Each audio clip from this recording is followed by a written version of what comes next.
আজকে আমরা তৈরি করব মিনি ব্লান্ডার মেশিন। তো চলো ভিডিওটা স্টার্ট করা যাক। তো ভিডিওটা নতুন হলে অবশ্যই চ্যানেলটাকে সাবস্ক্রাইব করে দিন আর একটা লাইক দিয়ে পাশে থাকুন। তো চলো ভিডিওটা স্টার্ট করা যাক। তো আমাদের প্রয়োজন হবে একটা কৌটো, প্রয়োজন হবে এরকম একটা ছোট্ট মোটর, এবং আমাদের লাগবে এবং 3.7 ভোল্ট একটা ব্যাটারি। তো চলো এটা স্টার্ট করা যাক। তো আমরা এখানে একটা ছিদ্র করে নিচ্ছি মোটরটা বসানোর জন্য। তো ছিদ্রটা করা যাক।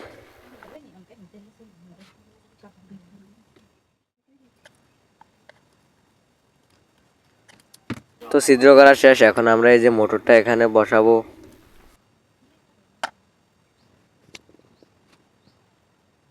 তো মোটরটা শক্ত করে লাগাতে হবে যেন ব্যাটারি পাওয়ার দিলে এটা ছুটে না যায়। সো গাইস, মোটরটা লাগানো হয়ে গেছে। এখন আমরা অপর দিকে যে ব্লেডটা আছে সেটা এখানে লাগাবো।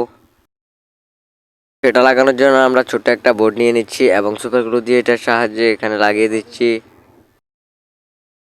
সো মোটর সাথে অ্যাড করার জন্য আমরা ব্লেডের উপর যে বোর্ডটা লেগেছি সেটাকে একটু ছিদ্র করে নিচ্ছি।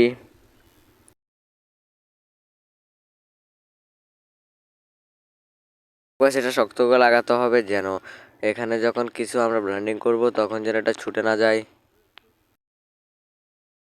সো গাইস, আমরা এখন একটু টেস্ট করে দেখি কি এটা আসলে রান করতেছে নাকি। সো গাইস, এটা কিন্তু খুব ভালোভাবে রান করতেছে। তো চলো এবং এটাকে সব কিছু ভালো পার্ট বাই পার্ট লাগানো যাক।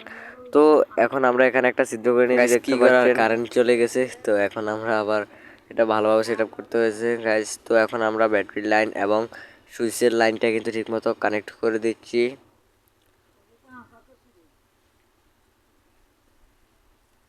তো গাইস, এটা কিন্তু কানেক্ট করা শেষ এবং এবার দেখেন কিরকম কাজ করে।